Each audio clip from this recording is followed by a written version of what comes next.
أعوذ بالله من الشيطان الرجيم. بسم الله الرحمن الرحيم. الحمد لله رب العالمين الرحمن الرحيم مالك يوم الدين إياك نعبد وإياك نستعين اهدنا الصراط المستقيم صراط الذين أنعمت عليهم غير المغضوب عليهم ولا الضالين.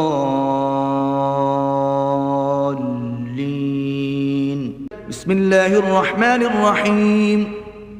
قل هو الله أحد الله الصمد لم يلد ولم يولد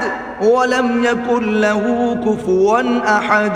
بسم الله الرحمن الرحيم. قل هو الله أحد الله الصمد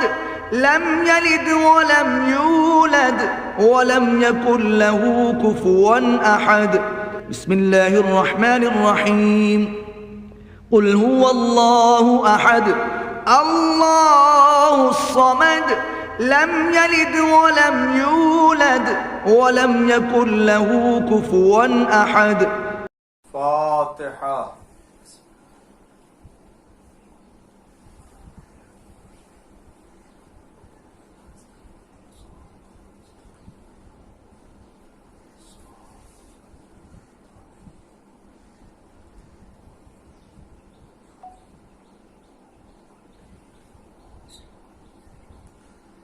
أعوذ بالله السميع العليم من الشيطان اللعين الرجيم.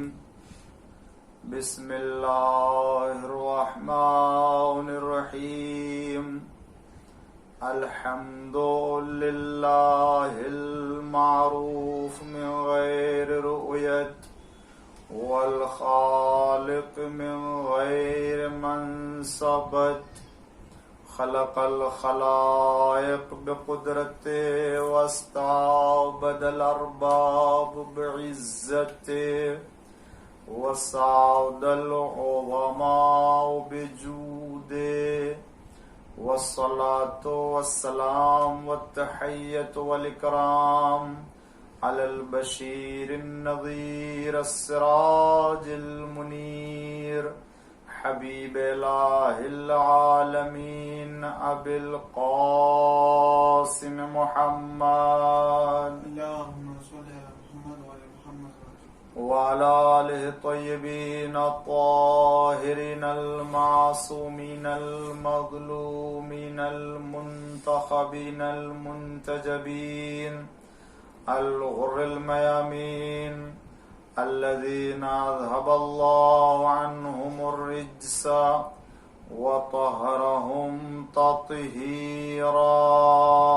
اللهم صل على محمد وعلى محمد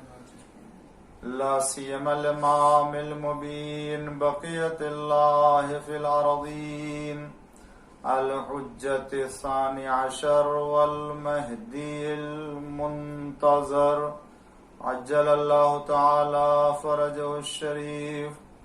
اللهم لعن ولا ظالم ظلم حق محمد وآل محمد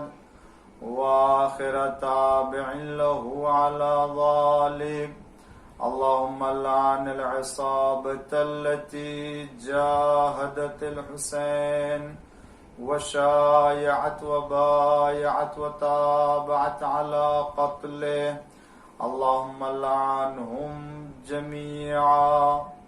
أما بعد فقد قال الله الحكيم في قرآن الكريم وقوله الحق. بسم الله الرحمن الرحيم. وجعلناهم أئمة يهدون بأمرنا وأوحينا إليهم فعل الخيرات وإقام الصلاة وَإِيتَاءَ الزَّكَاةِ وَكَانُوا لَنَا عَابِدِينَ. صلوات پڑھ دیجئے محمد وآل محمد پر. اللهم صل على محمد وعلى محمد وعلى عزیزان گرامی، ناظرین کرام، اللہ تعالیٰ آپ سب کی عبادت اور اطاعت کو قبول فرمائے اور مجالس اعزاء امام حسین علیہ السلام کو ہمارے لیے نام اعمال میں ذخیرہ آخرت اور ذخیرہ شفاعت قرار دے اور ہم سب کو روز قیامت عزاداروں میں محشور فرمائے. آیہ کریمہ کے ذیل میں نے آپ کے سامنے 2 مجلسوں میں جو معروضات پیش کیے وہ خود امام سجاد علیہ السلام کی دعاؤں کا مجموعہ کتاب صحیفہ کاملہ اور امام علیہ السلام کے انداز تربیت کو میں نے آپ کے سامنے وضاحت کرنے کی کوشش کی اور اندازہ لگایا کہ امام سجاد علیہ السلام نے کس انداز سے اپنے ماننے والوں اور دنیا کے انسانوں کو راہ ہدایت کی طرف رہنمائی فرمائی اور راہ حق کے اوپر گامزن رہنے کی تاکید فرمائی. اور کیوں نہ ہو، اس لیے کہ جو خدا کا بنایا ہوا امام ہوتا ہے وہ خدا ہی کی طرف سے اور اللہ ہی کی طرف سے احکام لے کے لوگوں تو پہنچاتا ہے. جیسا خدا فرماتا ہے کہ وَجَعَلْنَاهُمْ أَئِمَّةً يَهْدُونَ بِأَمْرِنَا، ہم نے ان کو امام بنایا ہے اور وہ ہمارے امر سے ہدایت کرتے ہیں، نماز قائم کرتے ہیں، زکوٰۃ ادا کرتے ہیں اور وَكَانُوا لَنَا عَابِدِينَ، اور وہ عبادت گزار بندے ہیں. تو خدا کا کوئی نمائندہ اور اللہ کا ہادی اگر ہے تو وہ خود بھی عبادت گزار ہوتا ہے اور حکم پروردگار سے اطاعت اور بندگی کی طرف رہنمائی کرتا ہے. میں نے آپ کے سامنے اس سے پہلے امام علیہ السلام کی اس عظیم الشان کتاب کے سلسلے میں چند باتیں عرض کی اور آج کی مجلس میں بھی کچھ باتیں اور صحیفہ سجادیہ کے 1-2 فقرے کی وضاحت میں آپ کے سامنے پیش کروں گا اور جس سے اندازہ ہوگا کہ امام علیہ السلام نے اپنے ماننے والوں اور چاہنے والوں کو دنیا میں کتنا عمدہ درس زندگی دیا ہے. اگر اس دنیا میں انسان زندگی بسر کرے تو اس کا ہدف کیا ہونا چاہیے اور اس دنیا میں انسان اگر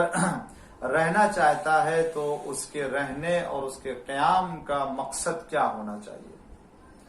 اور جب تک انسان اس دنیا میں ہے اور خداوند عالم کی اطاعت اور بندگی میں زندگی بسر ہو رہی ہے تب تو انسان کو اس کے لیے دعا کرنی چاہیے اور انسان کو آرزو کرنی چاہیے کہ اس دنیا میں رہے. لیکن اگر اس دنیا میں رہ کر کے خدا کی بندگی نہ کر سکے تو امام یہ بتانا چاہتے ہیں اور یہ تربیت دینا چاہتے ہیں کہ تمہیں اس دنیا میں اگر یہ احتمال بھی ہے کہ خدا کی بندگی اور اطاعت کے ساتھ نہیں رہ سکتے تو پھر اس دنیا میں رہنے کی آرزو نہ کرو، اس دنیا میں رہنے کی تمنا نہ کرو. یہ کون درس دے رہا ہے، یہ کون ہمیں تربیت دے رہا ہے؟ وہ دے رہا ہے کہ جس کی زندگی اس دنیا میں ابتدا سے انتہا تک رنج علم اور مصیبت اور غم میں گزری ہے، ایک دن یا ایک وقت بھی ایسا نہیں گزرا کہ آپ نے راحت کی سانس لی ہو اور آپ نے اس دنیا کی بہترین نعمتوں میں سے اور گوارا پانی آپ نے نوش کیا ہو یا ٹھنڈا پانی آپ نے پیا ہو سکون کے ساتھ، اطمینان کے ساتھ. ابتدا سے لے کے انتہا تک آپ کی زندگی مصائب و آلام میں گزرتی ہے، حزن و غم میں گزرتی ہے. ذرا فکر دیکھیں، انداز دیکھیں تربیت کا. اس دنیا میں اگر کسی کو رہنے کا حق ہے تو کسے ہے؟ امام تعلیم دے رہے ہیں. اور کون امام؟ جس کو اس دنیا میں راحت نہ ملی، جس کو اس دنیا میں سکون نہ ملا، میں امام علیہ السلام کی دعاؤں میں سے صحیفہ کاملہ سجادیہ کی دعاؤں میں سے ایک دعا کا چھوٹا سا فقرہ آپ کے سامنے پیش کرتا ہوں، کہ جس میں آپ نے اپنے چاہنے والوں کو تعلیم دی ہے، آپ نے اپنے ماننے والوں کو یہ سکھایا ہے کہ اگر اس دنیا میں تمہیں زندگی گزارنا ہے تو کس ہدف کے تحت زندگی گزارو، کس مقصد کے تحت زندگی گزارو۔ امام علیہ السلام مکارم الاخلاق دعا جو مشہور معروف دعا، اس میں ایک فقرہ اور ایک جملے میں امام علیہ السلام ارشاد فرماتے ہیں، اور یہ دیکھیں کہ کون کہہ رہا ہے، جسے اس دنیا میں کوئی زندگی میں راحت نہ ملی ہو وہ تو دعا کرے کہ اللہ ہمیں دنیا سے اٹھا لے، ہمیں دنیا سے اب بلا لے، ہمیں اب دنیا میں رہنے کا حق نہیں ہے، ہم اب اس دنیا میں رہنا نہیں چاہتے ہیں۔ ایسے بہت سے انسان اس دنیا میں ملیں گے کہ جو مصائب و آلام میں گھر کر کے اور وہ گرفتار ہو کر کے تمنا کرتے ہیں کہ اب ہماری دنیاوی زندگی بے فائدہ ہو چکی ہے، ہم تو دنیا میں اب کچھ بھی نہیں رکھتے ہیں سوائے مصیبت کے، سوائے الم و رنج کے، لہذا اب دنیا میں رہنے کا دل نہیں چاہتا، اللہ ہمیں دنیا سے اٹھا لے۔ اور جب انسان اس دنیا میں راحت و زندگی بسر کرتا ہے تو اس کی آرزو یہ ہوتی ہے کہ اس کی زندگی اور اس کی عمر بڑھتی جائے اور اس کو کسی بھی طریقے کے کوئی رنج و غم نہ ہو، کوئی تکلیف نہ ہو، اور کسی طرح کی جو ہے وہ کوئی پریشانی کا سامنا نہ کرنا پڑے، وہ طولانی عمر زندگی بسر کرے اس دنیا میں۔ مگر امام جن کو ابتدا سے انتہا تک رنج و الم میں زندگی بسر کرنا پڑی اور ایک دن بھی، ایک وقت بھی راحت کی زندگی آپ کو نصیب نہ ہوئی، وہ امام کیا فرماتا ہے، توجہ چاہتا ہوں، غور کریں۔ ایک جملہ ہے جو مکارم اخلاق کا فقرہ ہے، امام فرماتے ہیں کیا کہ وَعَمِّرْنِي مَا كَانَ عُمْرِي بِلَذَّةِ فِي طَاعَتِكَ فَإِذَا كَانَ عُمْرِي مَرْتَعًا لِلشَّيْطَانِ فَاقْبِضْنِي إِلَيْكَ۔ پروردگار وَعَمِّرْنِي، میری عمر کو بڑھا دے، میری زندگی کو بڑھا دے، یا مجھے زندگی دے دنیا میں، کب؟ اس وقت جب کہ میری زندگی تیری اطاعت اور بندگی میں بسر ہو، جب تک میں تیرا بندہ بن کر کے اس دنیا میں زندگی بسر کروں تو میری عمر کو بڑھا دے، تو میری زندگی کو بڑھا دے، اور اگر اس دنیا میں خیر ہے میری زندگی کے لیے، اگر اس دنیا میں تیری اطاعت میں رہ کر کے زندگی بسر کرنا ہے، تب تو میں اس دنیا میں رہنا پسند کرتا ہوں۔ کیوں موت کی دعا کروں، کیوں موت کی تمنا کروں، کہ اگر تیری اطاعت اور تیری بندگی میں زندگی بسر ہو رہی ہے تو خدایا تو نے مجھے اس مٹی سے، اس خاک سے ایک انسان بنایا اور پاکیزہ انسان بنایا، عبادت اور بندگی کرنے والا انسان بنایا، صاحب معرفت انسان بنایا۔ جب تو نے اپنا بندہ بنایا، صاحب معرفت بندہ بنایا ہے، تو میں کیوں تمنا کروں کہ مجھے دنیا سے اٹھا لے؟ پروردگار جب تیری اطاعت میں، تیری بندگی میں زندگی بسر ہو رہے، تو نے یہ توفیق دی ہے، تو وَعَمِّرْنِي، تو میری عمر بڑھا دے، میں دنیا میں رہنا چاہتا ہوں۔ مگر دنیا میں رہنا چاہتا ہوں کیوں؟ اس لیے کہ تیرا بندہ بن کر کے تیری اطاعت کے راہ میں زندگی بسر ہو رہی ہو، تو میری تمنا اور آرزو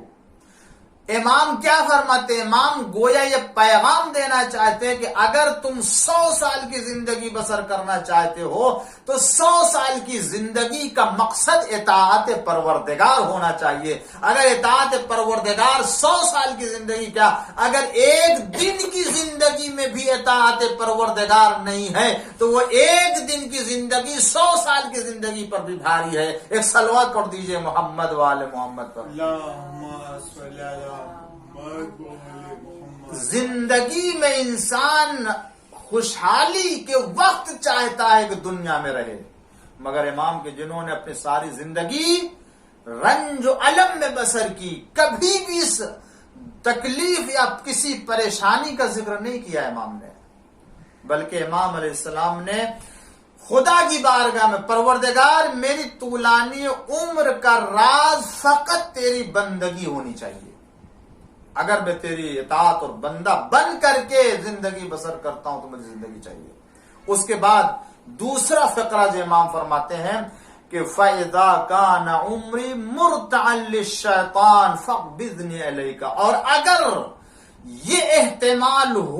احتمال اگر یہ ہے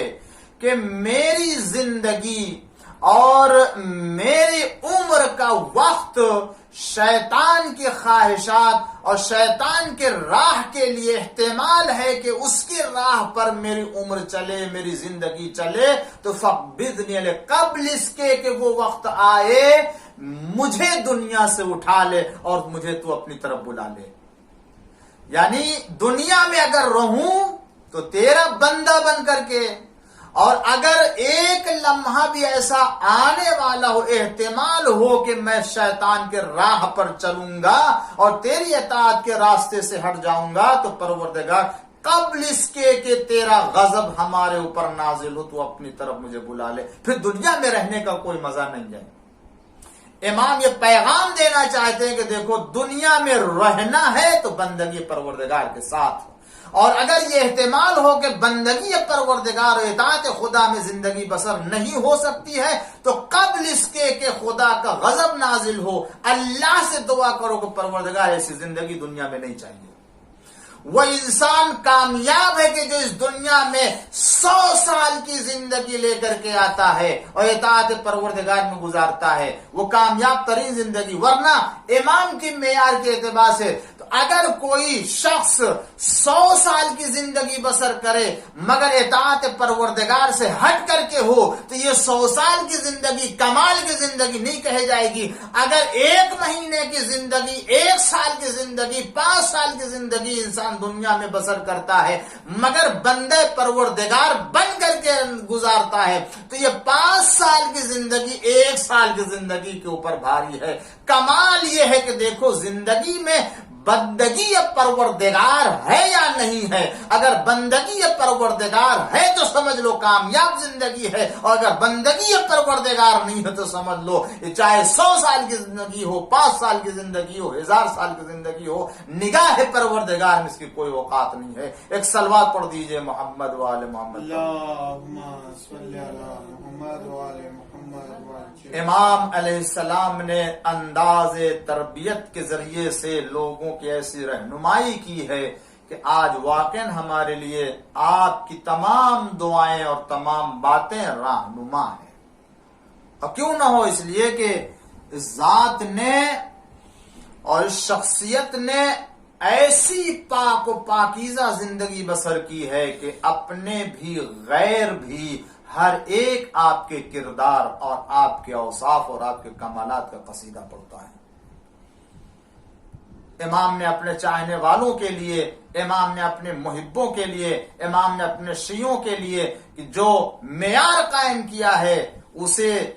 مد نظر رکھتے ہوئے اگر انسان اس دنیا میں زندگی گزارے گا تو یقیناً بندگی پروردگار و اطاعت پروردگار کی روشنی میں ہوگی. اور یہی معیار ہے ہر پاکیزہ زندگی کا. امام علیہ السلام نے خود ارشاد فرمایا کہ میرے چاہنے والوں اور میرے شیعوں کا وظیفہ ہے کہ اس دنیا میں ایسی پاکیزہ زندگی گزارے کہ جو واقعی میرا شیعہ کہا جانے کے لائق ہو، میرا ماننے والا ہو. جیسا کہ کل کی مجلس میں نے امام سجاد علیہ السلام کے پڑوسیوں کے سلسلے میں کی جانے والی دعا میں آپ نے اپنے پڑوسی کے سلسلے میں مدد کے لیے خداوند عالم سے مدد مانگی ہے، توفیق طلب کی ہے کہ پروردگار اپنے ان محبوں کے لیے کہ جن کے دلوں میں میری ولایت اور محبت پائی جاتی ہے اور میرے دشمنوں سے براعت کرتے ہیں، ان کی مدد کرنے کی بہترین توفیق تیری طرف سے طلب کرتا ہوں۔ اور اس کے بعد امام علیہ السلام کی اسی فقرے کی وضاحت میں نے شیعہ اثنا عشری اور 12 امام کے ماننے والوں کی خصوصیت کا تذکرہ کیا تھا کہ ایک شیعہ جسے واقعی شیعہ کہا جانے کے لائق ہے اس کی زندگی کیسی ہوتی ہے۔ اگر آپ غور کریں امام علیہ السلام اپنے ماننے والوں کو اسی طرح سے دیکھنا چاہتے ہیں کہ جو اس دنیا میں بندگی پروردگار کے ساتھ اور خداوند عالم کی اطاعت کی روشنی میں زندگی بسر کر رہا ہو، نہ ایک لمحہ بھی اگر اطاعت پروردگار سے یا معصیت پروردگار کا خطرہ ہے تو ایسی زندگی امام پسند ہے۔ یعنی امام کی نگاہ میں وہ ایک دن کی زندگی جو معصیت پروردگار کے احتمال میں گزرے، احتمال میں نہیں ہو سکتا ہے کہ کل کا دن خدا کی معصیت میں گنہگاری میں گزارے تو اللہ کل کا دن میری زندگی میں نہ آنے پائے، کل کا دن نہ آنے پائے۔ کل کا دن آنے سے پہلے پروردگار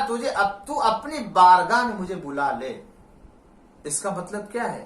امام چاہتے ہیں ہر چاہنے والا ایسی پاکیزہ زندگی گزارے کہ گناہ کے ارتکاب تو دور کی بات ہے، احتمال بھی نہ ہو کہ انسان اللہ کے حکم کی مخالفت کرے گا اور خداوند عالم کی نافرمانی کرے گا۔ اسی لیے کہا ہے کہ اگر ہمارے چاہنے والوں کو آزمانا ہے اور ہمارے ماننے والوں کو دیکھنا ہے تو اسے چاہیے کہ چند چیزوں میں امتحان کر لے، اس کی آزمائش کر لے۔ چھٹے امام جعفر صادق علیہ السلام نے ارشاد فرمایا کہ اگر ہمارے شیعوں کو تم آزمانا چاہتے ہو، اگر ہمارے شیعوں کو تم دیکھنا چاہتے ہو واقعی یہ بندگی پروردگار اور اللہ کی اطاعت میں زندگی بسر کرے تو دیکھو وہ نماز اول وقت پہ ادا کرتے یا نہیں، اول وقت پہ نماز ادا کرتے یعنی اول وقت پہ نماز ادا کرنے کو امام نے اپنے شیعوں کی پہچان بتائی ہے، امام نے اپنے شیعوں کی پہچان بتائی ہے۔ اور اس سلسلے میں بہت ہی کثرت سے حدیثیں پائی جاتی ہیں اور کثرت سے معصومین علیہ السلام نے تاکید فرمائی ہے۔ میں ایک گوشے کی طرف اشارہ کرنا چاہتا اول وقت کے نماز پڑھنے کا فائدہ کتنا ہوتا ہے، اور اس طریقے سے امام علیہ السلام نے اپنے چاہنے والوں کو بندگی خدا کے راہ کے اوپر لگایا ہے۔ ایک مسجد میں ایک عالم دین تھے جو ماہ رمضان میں خاص طور سے جاتے تھے، تو وہاں ایک مومن کو دیکھا جس کی عمر 90 سال سے زیادہ کی تھی، 90 سال سے زیادہ، بوڑھے عصا لے کر چلنے والا، اور وہ مسجد میں دیکھتے جب بھی اذان ہوتی تو اذان ہونے سے پہلے وہ مسجد میں حاضر ہو جاتے تھے۔ ایک دن عالم دین نے کہا کہ آپ بڑی کامیاب اور بڑی ہی جو ہے وہ سعادت مند زندگی آپ نے پائی ہے، کوئی دن ایسا نہیں دیکھا ہے کہ جس دن اذان ہو اور تم مسجد میں نہ ہو، اپنے کو مسجد میں اذان سے پہلے پہنچا دے، کتنے پابند ہو اول وقت نماز پڑھنے کے۔ تو مومن کہتا ہے کہ یہ سب کچھ جو بھی ہے میرے پاس، جو بھی کامیابی زندگی کی ہے وہ اسی اول وقت نماز پڑھنے کی بنا پر ہے۔ آج ہمارے پاس جو کچھ ہے اول وقت نماز پڑھنے کی بنا پر، اور کچھ نہیں۔ ساری کامیابی کا راز فضیلت کے وقت اور اول وقت نماز پڑھنے کا ہے۔ کیسے کہا میری جوانی کی زندگی تھی کہ جس وقت میں جوان تھا، ابھی اس وقت 90 سال کی عمر کے اوپر ہوں، اور ابھی اس وقت میں اس عمر میں ہوں، لیکن جب میں جوان تھا تو میں مشہد مقدس گیا اور میں نے ایک بزرگ سے ملاقات کی، اور ملاقات کرنے کے بعد میں نے کہا میں 3 خواہش ہے اور کوئی ایسا عمل بتا دیجئے کہ جس کی بنا پر ہم ان 3 خواہشوں کو حاصل کر سکیں۔ کوئی ایک عمل بتا مجھے انجام دو، اللہ کے لیے انجام دو، خدا عطا کر دے، مجھے دعا ہے، میری خواہش ہے۔ تو اس بزرگ نے کہا کہ وہ کون سی خواہش ہے تمہاری؟ تو نے کہا میری سب سے پہلی خواہش یہ ہے کہ اللہ مجھے جوانی کے عالم میں حج نصیب کرے. جوانی کے عالم میں حج نصیب کرے. جوانی کے عالم میں حج نصیب کا مطلب یہ کہ جو لوگ حج کرنے گئے وہ جانتے ہیں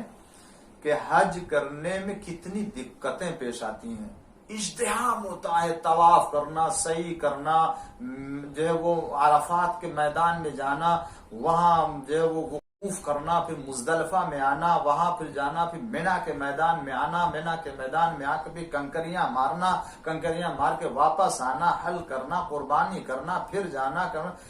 پھر طواف کرنا.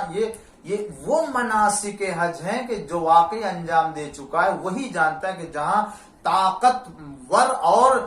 خوب جو جوان ہوتے ہیں وہ بھی ایسے موقع پر وہ تھک جاتے ہیں اور وہ چور چور ہو جاتے ہیں مجمع کے ازدحام سے. جو بوڑھے ہیں اور جو کمزور لوگ ہیں ان کی بات تو جانے دیجئے, وہ کتنی دقتوں سے وہ اعمال انجام دیتے ہیں, بلکہ بعض اعمال میں تو دوسروں کو نائب بنا لیتے ہیں, نہیں کر سکتے. اسی لیے یہ کہا گیا ہے کہ اگر انسان کو جانا چاہیے, خدا مستطیع کر دے, صاحب استطاعت کر دے, تو اسے حج کرنا چاہیے جوانی کے عالم میں جب مستطیع ہو جائے. تو انہوں نے کہا کہ میری آرزو یہ ہے کہ میں جوانی کے عالم میں حج کرنا چاہتا ہوں, اللہ مجھے جوانی کے عالم میں حج نصیب کرے.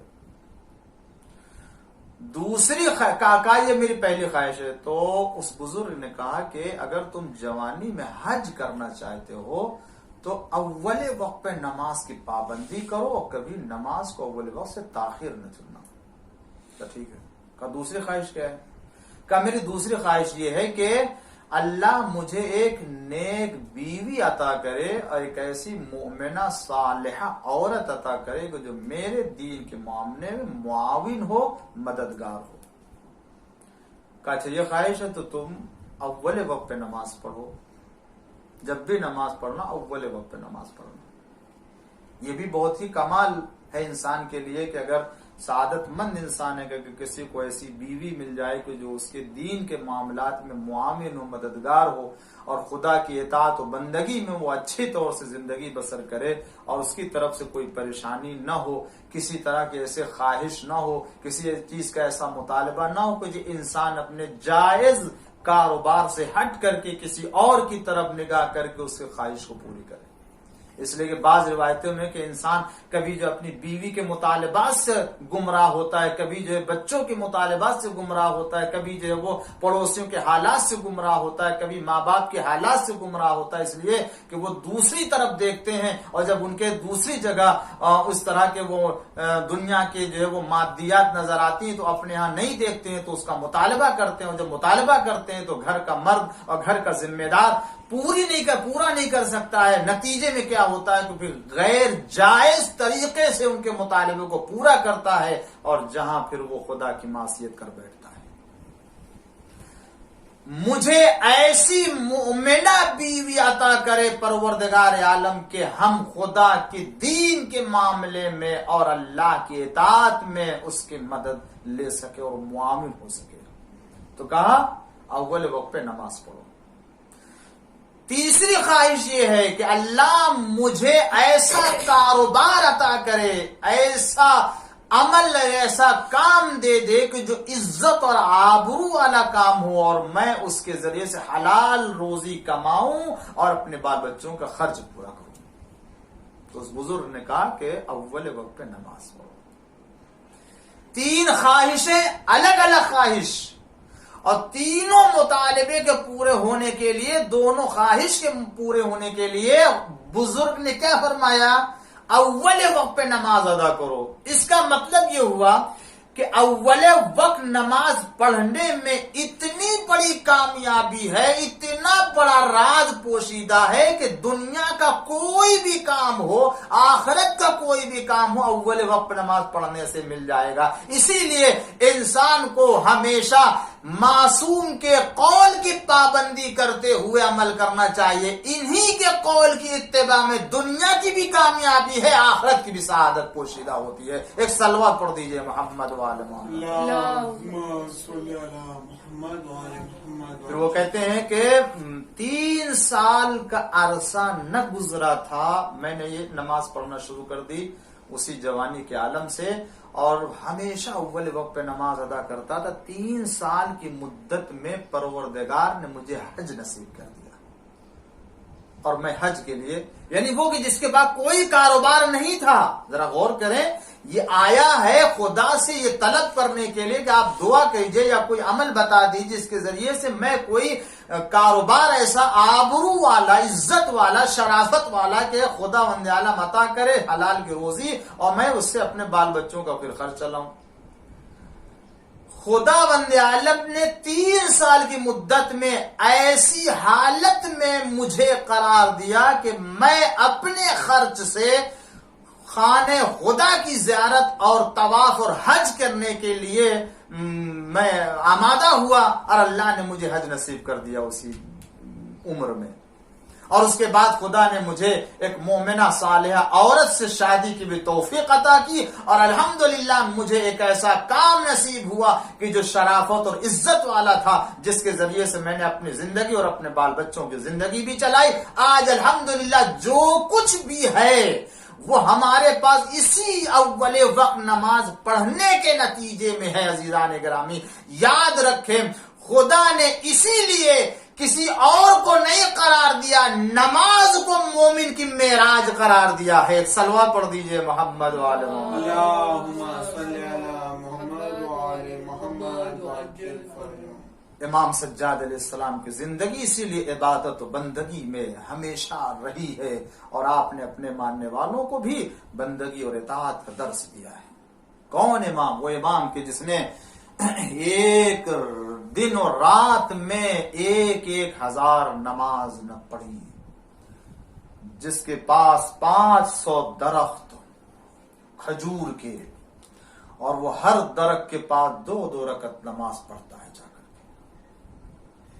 یہ امام سجاد، امام زین العابدین کہ جن کو عابدین کی زینت قرار دیا گیا ہے،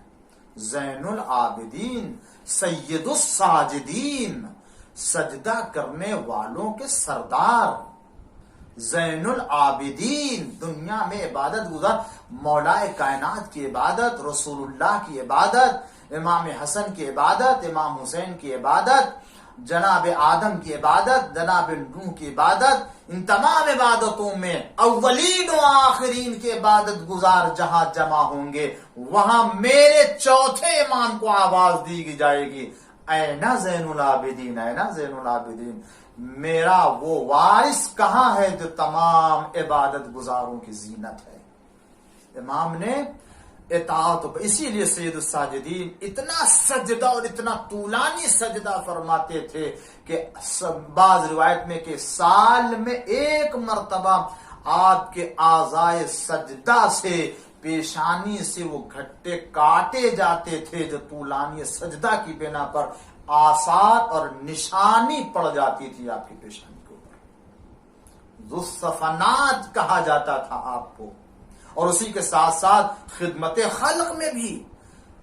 آپ کو جب غسل دیا گیا ہے، اور اس وقت پشت کی طرف جب نگاہ کی دیکھا تو پشت پر آپ کے نشان ہے۔ پوچھا یہ نشان کیسا؟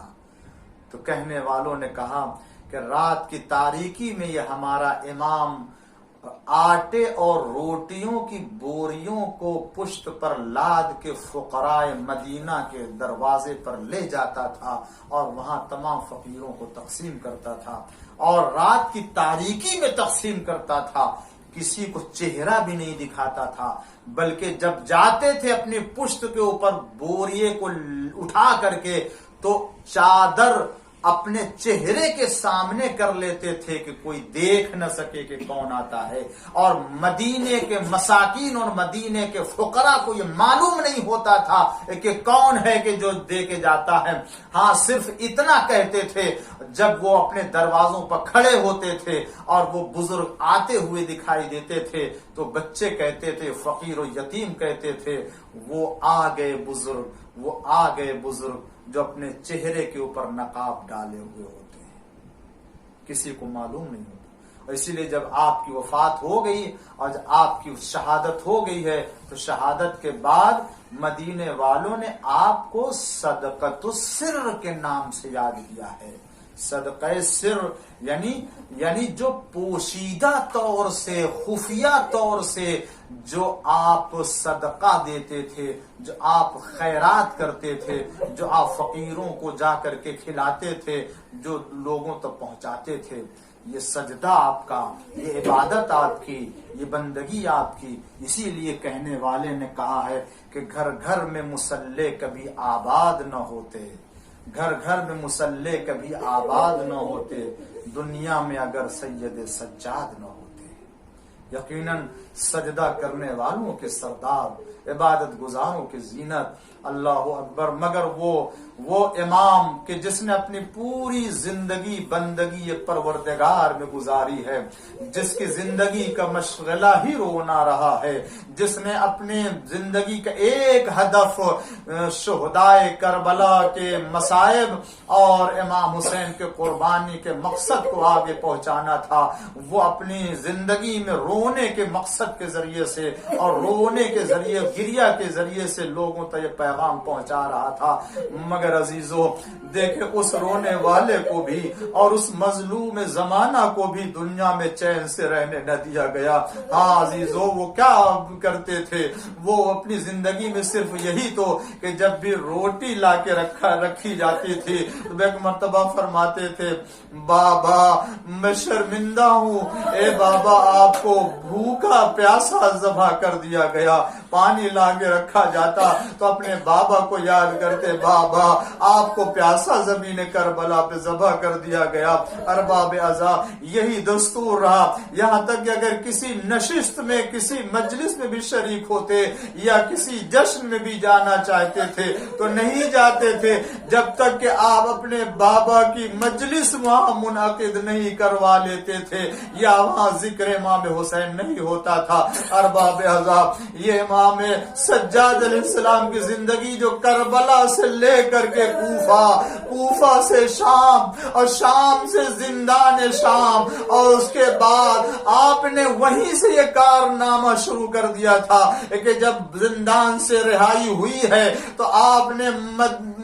شام ہی میں مجلس حسین برپا کر کے لوگوں کو پیغام دینا شروع کیا کہ جب ہم روئیں گے تو عورتیں آئیں گی، شام والے آئیں گے، انہیں بتایا جائے گا کہ ہم آل محمد کے اوپر کیا گزری ہے، ہم آل محمد کے اوپر کون کون سے مصائب کربلا میں ڈھائے گئے. یہ تذکرہ مصائب اسی وقت سے آپ نے شروع کر دیا. اے ارباب عزا یہ سید سجاد کہ جن کے ہاتھوں میں ہتھکڑی، پیروں میں بیڑی، گلے میں توق خاردار کس طرح سے کشا پھرایا گیا. ارے ذرا اندازہ کیجئے کہ جن کے گھر کی عورتوں کو کبھی آفتاب نے بھی برہنہ سر نہ دیکھا ہو، جن کے گھروں سے پردے کا رواج چلا ہو، ہائے وہی سید سجاد اپنے گھر کی عورتوں کو بے مکنو چادر امبلوائیوں کے عام میں اس طرح سے لے کر کے آئے اور تماشائیوں کا مجمع ہو، منادی ندا کر رہا ہو، یا یہ رسول اللہ کی نوازیاں ہیں، یہ نبی کی نوازیاں ہیں، یہ علی کی بیٹیاں ہیں، اور سید سجاد یہ سب سنتے رہے. اور ارباب عزا یہی نہیں، بھرے دربار ابن زیاد میں سید سجاد کو اپنی پھوپھی کے ساتھ جانا ہوا، ام کلثوم کے ساتھ جانا ہوا، اور اس کے بعد زندان کوفہ میں بھی آپ کو قید کیا جائے، اور اس کے بعد جب شام کے راستے سے آپ کو لے جایا جائے تو وہاں بھرے مجمع میں اس دروازے سے وارد کیا جا رہا ہے جہاں سب سے زیادہ مجمع ہے. ہاذا دارو کوئی سید سجاد کے دل سے پوچھے تو کہ جہاں باپ کا سر نو کے نیزہ پہ بلند ہے، جہاں پھوپھیوں کے سروں پہ چادر نہیں ہے، ان کے بازوؤں میں رسی بندھی ہوئی ہے، چھوٹے چھوٹے بچے ہیں اور سکینہ بھی فریاد کر رہی ہو. اے ارباب عزا اس منظر کو دیکھ کر کے جب بھی یاد فرماتے تھے سید سجاد تو یہ مدینے میں تھے، مگر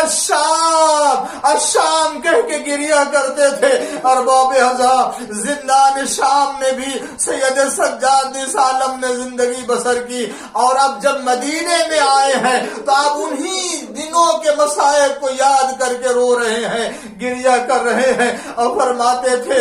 امام باقر علیہ السلام فرماتے میرا بابا